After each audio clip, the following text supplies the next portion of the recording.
आज हम एक स्टूडेंट के द्वारा कमेंट आया था कि आप सर 11वीं 12वीं का साइकोलॉजी के बारे में एमसीक्यू करवा दीजिए।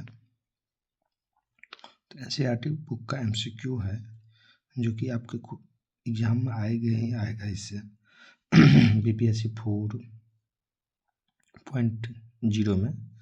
तो सबसे पहले हम फर्स्ट चैप्टर लेते हैं और उसका एमसीक्यू करवाते हैं आप लोगों को। तो साइकोलॉजी शब्द की उत्पत्ति किससे हुई थी? तो साइकोलॉजी शब्द की उत्पत्ति जो है सो आपको किससे हुई है? तो यूनानियों जो है सो आपको साइकोलॉजी शब्द की उत्पत्ति किससे हुई है? तो यूनानियों जो है यूनानी से हुई। साइकोलॉजी शब्द की यदि उत्पत्ति की बात किया जाए तो यूनानियों से हुई है। अब है कि मनोविज्ञान का जन्म निम्नलिखित में किससे हुआ है? तो मनोविज्ञान का आपको जन्म जो है सो दर्शन शास्त्र से हुआ है। मनोविज्ञान के जन्म की यदि बात किया जाए तो वो आपको दर्शन शास्त्र से हुआ है। किससे हुआ है? तो दर्शन शास्त्र से हुआ है। मनोविज्ञान का जन्म किससे हुआ है? तो आपको दर्शन शास्त्र से हुआ है। ये बहुत ही क्वेश्चन, ये बहुत ही अच्छा क्वेश्चन है इसमें, और आप इसको देखिएगा अच्छा से, बहुत भी है क्वेश्चन है। यूनानी शब्द साइको का अर्थ क्या है? तो यूनानी शब्द साइको का अर्थ होता है आत्मा। यूनानी शब्द साइको का अर्थ क्या होता है? तो वो आपको आत्मा होता है। यूनानी शब्द साइको का अर्थ आत्मा होता है। सर्वप्रथम मनोविज्ञान को किसका विज्ञान कहा गया है? सर्वप्रथम मनोविज्ञान को आपको आत्मा को, सर्वप्रथम मनोविज्ञान को किसका विज्ञान कहा गया है? तो आत्मा को कहा गया। सर्वप्रथम मनोविज्ञान को किसका विज्ञान कहा गया है? तो आपको आत्मा का कहा गया है। विश्व का आणविक सिद्धांत किससे प्रस्तुत किया है? तो विश्व का आणविक सिद्धांत आपको डेमोक्रेटिस से। विश्व का आणविक सिद्धांत विश्व का आणविक सिद्धांत किससे प्रस्तुत किया है? तो वो डेमोक्रेटिस जो है सो आपको क्या है? विश्व का आणविक सिद्धांत जो है सो डेमोक्रेटिस किया है। अब है कि ह्यूमर सिद्धांत के प्रतिपादक कौन है? तो ह्यूमर सिद्धांत के प्रतिपादक है आपको हिप्पोक्रेटिस। ह्यूमर सिद्धांत का आपको प्रतिपादक है तो हिप्पोक्रेटिस है। ह्यूमर सिद्धांत के प्रतिपादक कौन है? तो आपको हिप्पोक्रेटिस है। मनोविज्ञान किस प्रकार का विज्ञान है? तो मनोविज्ञान आपको विधायक है। मनोविज्ञान किस प्रकार का विज्ञान है? तो वो आपको विधायक है। मनोविज्ञान आपको विधायक है। मनोविज्ञान किस प्रकार का है? तो आपको विधायक है। मनोविज्ञान जो है किस प्रकार का विज्ञान है? तो विधायक है। अब है कि लुंडीन के अनुसार पहला वास्तविक मनोविज्ञान है तो वो आपको अरस्तु। लुंडीन के अनुसार पहला वास्तविक ज्ञान जो है तो वो आपको अरस्तु है। यदि लुंडीन के अनुसार यदि पहला वास्तविक मनोविज्ञान है तो आपको अरस्तु है।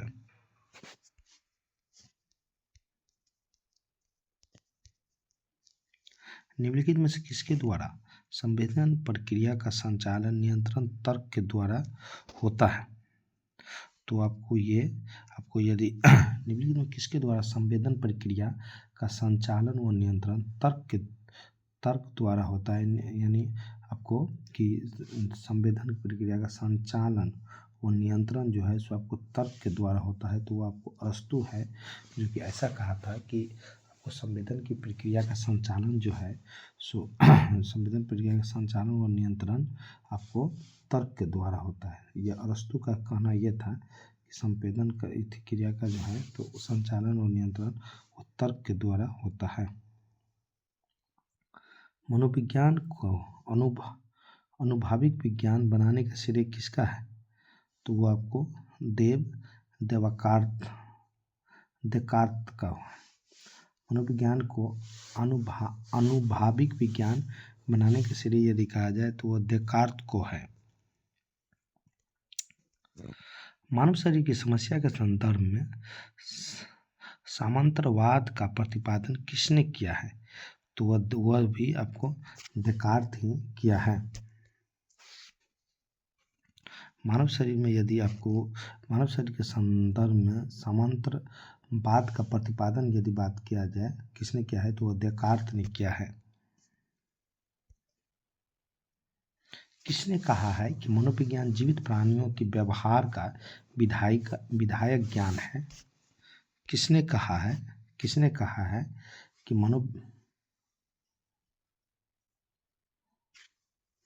किसने कहा है कि आपको कि मनोविज्ञान जो है सो आपको जीवित प्राणियों का व्यवहार का विधायक ज्ञान है? तो वह आपको मैकडूर ये सब क्वेश्चन जो है सो बहुत ही इम्पोर्टेंट रहता है। किसने कहा है कि मनोविज्ञान, इसी तरह का क्वेश्चन आता है, मनोविज्ञान जीवित प्राणियों के व्यवहार का विधायक विज्ञान है? तो वो आपको मैकडूल ने कहा है। मनोविज्ञान जीवित प्राणियों के व्यवहार विधायक का विज्ञान है, तो मैकडूल जो है सो आपको कहा है, मैकडूल कहा है। किसने कहा मनोविज्ञान जीवित प्राणियों के व्यवहार का विधायक ज्ञान है? तो मैकडूल कहा। अब है कि मनोविज्ञान चेतन अनुभूति अथवा तत्कालीन अनुभूति का विज्ञान है, यह आपको वुंट ने कहा है। मनोविज्ञान चेतन अनुभूति अथवा तत्कालीन अनुभूति का विज्ञान है, तो वो वुंट जो है सो आपको कहा है कि क्वेश्चन में जो है सो इसी सब पूछता है कि ये कौन कहा है, ये किसका परिभाषा है, ये किसका देन है। तो ये सब जो है ना वो पीपीएससी के एग्जाम में पूछता है। तो मनोविज्ञान चेतन अनुभूति अथवा तत्कालीन अनुभूति का विज्ञान है, तो यह वुंट ने आपको कहा है। और ये आपको और कह रहे हैं कि स्टेट 11वीं 12वीं के लिए भी ये बहुत कारगर है। प्रथम मनोविज्ञान प्रयोगशाला किसने स्थापित किया था? तो प्रथम मनोविज्ञान प्रयोगशाला आपको वुंट ने स्थापित किया था। प्रथम मनोविज्ञान प्रयोगशाला किसने स्थापित किया था? तो वो आपको वुंट ने किया था। अब है कि प्रथम मनोविज्ञान प्रयोगशाला की स्थापना का समय क्या था? तो वह आपको सन 1879 में, यदि मनोविज्ञान के प्रयोगशाला का आपका स्थापना का आपको समय कहा जाए तो वह सन 1879 में था। प्रथम मनोविज्ञान प्रयोगशाला के स्थापना का समय क्या था? तो सन 1879 में था, जो कि आपको मनोविज्ञान प्रयोगशाला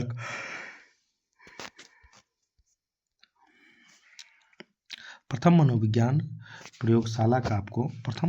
प्रयोगशाला की स्थापना कहाँ की गई थी? तो वो आपको कैलिफोर्निया में किया गया था। प्रथम मनोविज्ञान प्रयोगशाला की स्थापना आपको कैलिफोर्निया में आपको किया गया था। प्रथम मनोविज्ञान प्रयोगशाला की स्थापना कहाँ किया गया था? तो वह कैलिफोर्निया में किया गया था। अब है कि मनोविज्ञान का अतीत लंबा है परंतु इतिहास बहुत छोटा है, यह कथन किसका था? तो वह आपको एबिंगहास का। मनोविज्ञान का अतीत जो है सो लंबा है परंतु इतिहास बहुत ही छोटा है। मनोविज्ञान का अतीत लंबा है परंतु इतिहास बहुत छोटा है, यह कथन आपको एबिंगहास का था। मनोविज्ञान का अतीत जो है सो लंबा है परंतु इतिहास जो है सो बहुत छोटा है। मनोविज्ञान का अतीत लंबा है परंतु इतिहास बहुत छोटा है, यह एबिंगहास ने कहा था। निम्नलिखित में से कौन SOR उपागम का प्रतिपादक माना जाता है? तो वह बुथवर्थ जो है सो आपको निम्नलिखित कौन जो है सो SOR उपागम का यदि प्रतिपादक यदि माना जाए तो वह बुथवर्थ है। किसके द्वारा प्रतिपादित साहचर्यवाद सिद्धांत का आधार जो है संरचनावाद का नींव पड़ी है? तो वह देकार्त का। किसके द्वारा प्रतिपादित साहचर्यवाद सिद्धांत का आधार संरचनावाद का नींव पड़ी है? तो वह देकार्त का था। अब है कि प्रकार्यवाद के अनुसार मनोविज्ञान की विषय वस्तु क्या है? तो वह आपको चेतना का प्रकार है। प्रकार्यवाद के अनुसार मनोविज्ञान की विषय वस्तु क्या है? वह चेतना का आपको प्रकार है।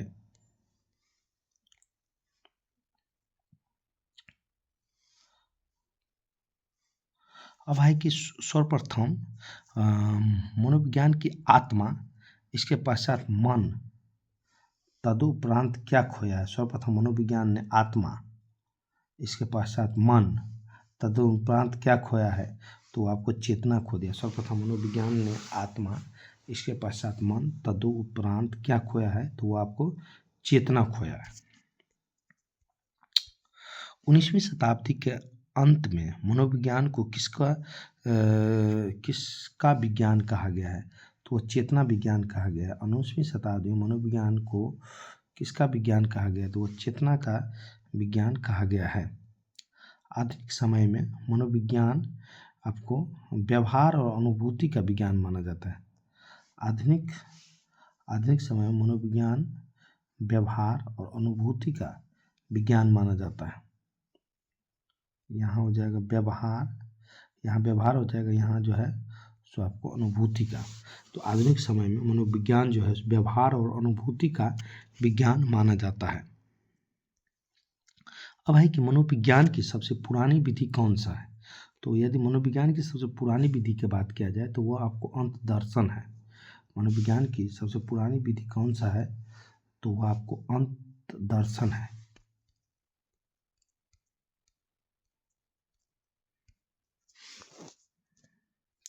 थोड़ा ये इसका जो है ना भाषा थोड़ा हल्का टेढ़ा रहता है, इस कारण समझने में परेशानी होती होगी, लेकिन ये कोई बात नहीं है, आप लोग मन से पढ़िए।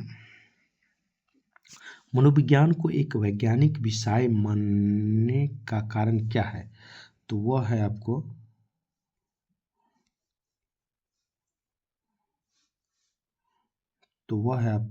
अध्ययन विधियाँ। मनोविज्ञान को एक वैज्ञानिक विषय मानने का कारण क्या है? तो वह आपको अध्ययन विधियाँ।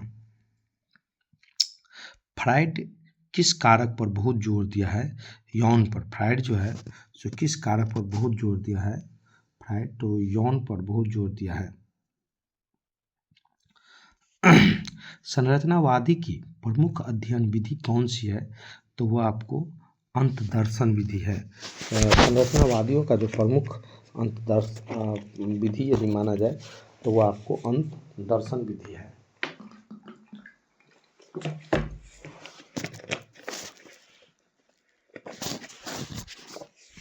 निम्नलिखित में से कौन सा स्कूल मनोविज्ञान की विषय वस्तु व्यवहार और अध्ययन विधि बाह्य निरीक्षण को मानते हैं? तो यह व्यवहारवाद। निम्नलिखित में से कौन सा स्कूल मनोविज्ञान का विषय वस्तु व्यवहार और अध्ययन विधि का बाह्य निरीक्षण को मानता है? तो वह व्यवहारवाद है। डेविड तथा एंजल ने किस स्कूल को विकास करने में अमूल्य योगदान दिया है? तो वह आपको प्रकार्यवाद का। डेविड तथा एंजल जो है किस स्कूल के विकास करने में अमूल्य योगदान दिया है? तो वह प्रकार्यवाद का। व्यवहारवाद की स्थापना कब हुई है? तो व्यवहारवाद की स्थापना 1912 में हुआ है। व्यवहारवाद की स्थापना कब हुआ? तो 1912 में हुआ है। निम्नलिखित में से किसे मनोविज्ञान में प्रथम बल कहा गया है?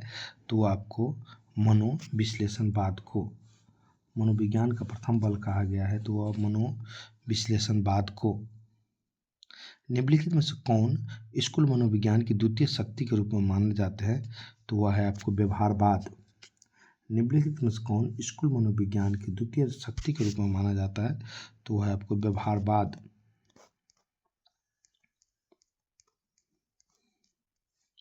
अब है कि निम्नलिखित में से किस मनोविज्ञान ने तीसरी शक्ति के रूप में माना है? तो यह है आपको मानवतावादी मनोविज्ञान। निम्नलिखित में से मनोविज्ञान में तीसरी शक्ति के रूप में जो माना जाता है तो वह आपको मानवतावादी मनोविज्ञान। अब है कि गेस्टाल्टवाद किस पर बल देता है? तो वह पूर्ण पर। गेस्टाल्टवाद किस पर बल देता है? तो वह पूर्ण पर बल देता है। वाटसन के द्वारा किस स्कूल की स्थापना की गई है? तो वह व्यवहारवाद की गई है। वाटसन द्वारा जो स्कूल की स्थापना हुआ है वह व्यवहारवाद का है। वाटसन के द्वारा किस स्कूल की स्थापना हुआ, तो वो व्यवहारवाद है। व्यवहारवादियों के द्वारा किस पर सबसे अधिक अध्ययन है, तो वह अधिगम है। व्यवहारवाद के द्वारा सबसे अधिक अध्ययन किया गया आपको अधिगम पर।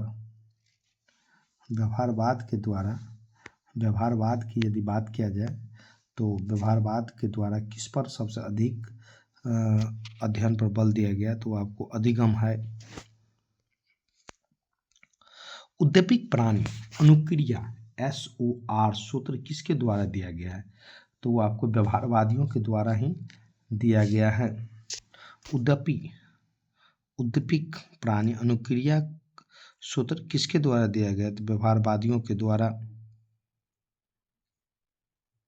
निम्नलिखित में से कौन मनोविज्ञान की विषय वस्तु का सर्वोत्तम वर्णन करता है, तो वह है आपको प्रतिरक्षण, व्यवहार, मानसिक स्वास्थ्य।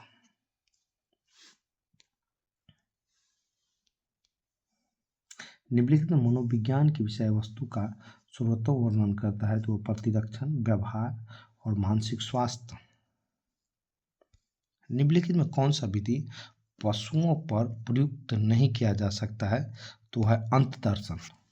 अंतदर्शन जो है सो आपको पशु पर जो है सो आपको प्रयुक्त नहीं किया जा सकता है। प्रत्यक्षदर्शी का सर्वाधिक कार्य क्या है, तो वह आपको गेस्टाल्टवादियों ने प्रत्यक्षीकरण का सर्वाधिक कार्य किया।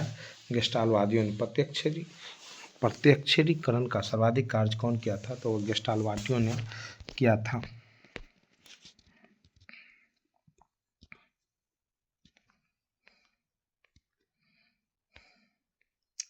निम्नलिखित में से कौन अधिगम को एक आकस्मिक प्रक्रिया मानता है, तो आपको कोल्हर है। निम्नलिखित में से कौन अधिगम को एक आकस्मिक प्रक्रिया मानता है, तो आपको कोल्हर को आपको अधिगम जो है सो एक आकस्मिक प्रक्रिया मानता है। निम्नलिखित में से किस विधि में एक व्यक्ति के बारे में सब कुछ अध्ययन किया जाता है, तो वह है आपको व्यक्ति अध्ययन विधि। निम्नलिखित में से किस विधि में एक व्यक्ति के बारे में सब कुछ अध्ययन किया जाता है, तो वह है आपको व्यक्ति अध्ययन विधि। व्यक्ति अध्ययन विधि में जो है सो आपको किसी व्यक्ति के बारे में आपको सब कुछ अध्ययन किया जा सकता है। अब है कि उपलब्धिकरण, अभिप्रेरण, मापन तथा हेतु मैकक्लेलैंड निम्नलिखित में से किस विधि का उपयोग करता है, तो वह आपको प्रक्षेपण विधि का उपयोग करता है। मनोविज्ञान की संस्कृति का आशय क्या होता है, तो मनोविज्ञान की संस्कृति का आशय होता है आपको सामाजिक दाय या परंपरा। मनोविज्ञान की संस्कृति का जो आशय होता है वह होता है मनोवैज्ञानिक दाय या परंपरा।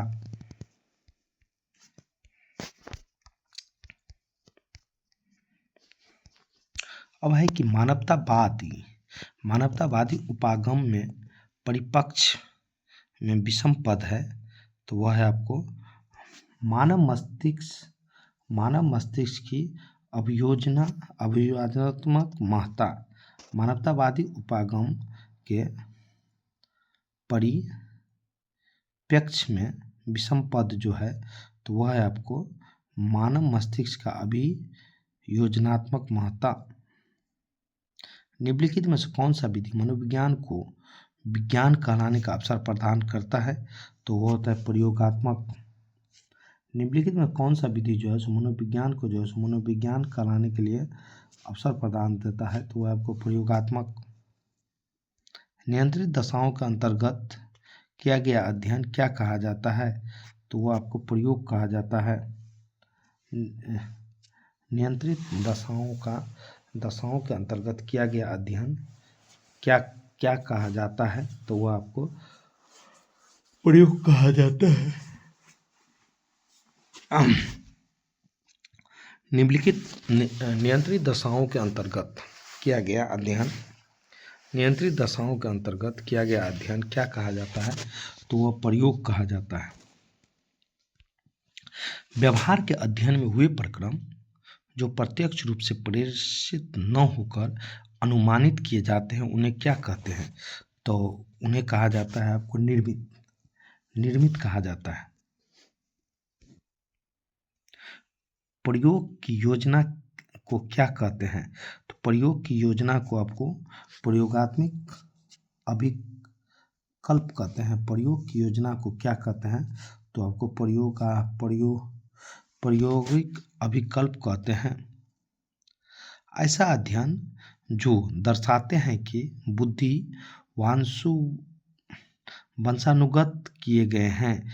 तो यह है कि आपको जुड़वा बच्चों पर, ठीक है, जुड़वा बच्चों पर भी बुद्धि का जो है सो वंशानुगत अध्ययन रहता है। गोद में लिए हुए बच्चों पर, रक्त संबंधियों पर।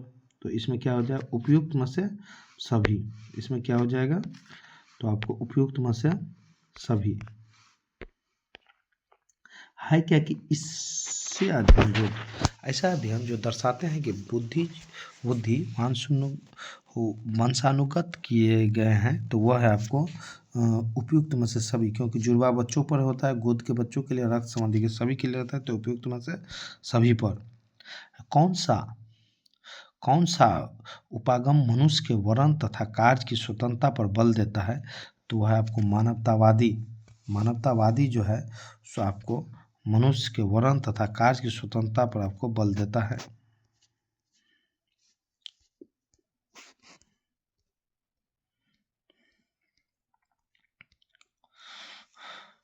अब है कि व्यक्तियों की तुलना के लिए प्रयुक्त मानदंड को क्या कहते हैं? तो वो आपको मानक कहा जाता है। प्रयुक्त तुलना के लिए प्रयुक्त मानदंडों को क्या कहते हैं? तो वो मानक कहते हैं। व्यक्ति की आयु एक उदाहरण है सतत चरण का। व्यक्ति का आयु जो है सो एक उदाहरण है आपको क्या? सतत चरण का जो है सो व्यक्ति की आयु उदाहरण होता है। अब है कि आयु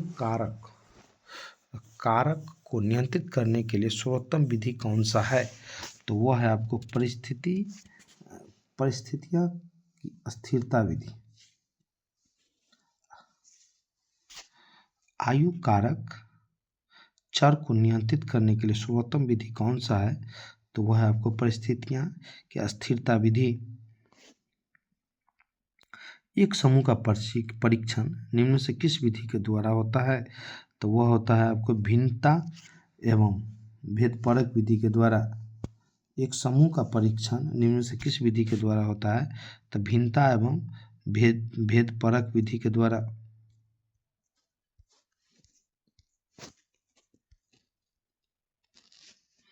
अब है कि मनोविश्लेषणवाद की स्थापना किसके द्वारा होता है? तो द्वारा की गई है। तो वो फ्राइड के द्वारा जो है सो मनोविश्लेषणवाद की स्थापना जो है सो आपको किया गया है। वो फ्राइड के द्वारा जो है सो मनोविश्लेषणवाद का जो है सो आपको स्थापना किया गया है। निम्नलिखित मनोविज्ञान में से किसने प्रायोगिक मनोविज्ञान के लिए आधार भूमि तैयार किया है? तो वो आपको वेबर किया है, इसके बाद फेकनर किया है, और तीसरा आपको हेल्महोल्ट्ज ने किया है।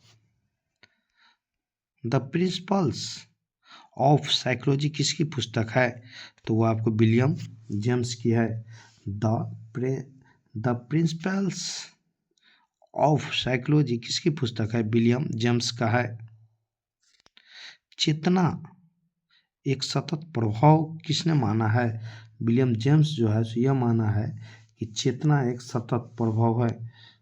विलियम जेम्स जो है सो आपको यह माना है कि चेतना जो है सो एक सतत प्रभाव है। ऑन मेमोरी पुस्तक का लेखक कौन है?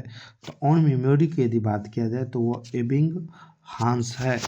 ऑन मेमोरी पुस्तक का लेखक कौन है? तो वो एबिंग हांस है। भारत में प्रथम मनोविज्ञान प्रयोगशाला कहाँ स्थापित किया गया?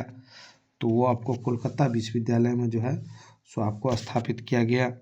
भारत का प्रथम मनोविज्ञान प्रयोगशाला आपको कहाँ स्थापित किया गया? कोलकाता में। मनोविश्लेषणवाद के अनुसार मनोविज्ञान की विषय वस्तु क्या है? तो वो अचेतन है। आपको मनोविश्लेषणवाद के अनुसार मनोविज्ञान की विषय वस्तु क्या है, तो वो आपको अचेतन है। स्वाभाविक परिस्थितियों में घटित व्यवहार का अवलोकन तथा आलेखन किया जाता है निरीक्षण विधियों के द्वारा। स्वाभाविक परिस्थितियों में घटित व्यवहार का अवलोकन और आलेखन किया जाता है निरीक्षण विधियों के द्वारा।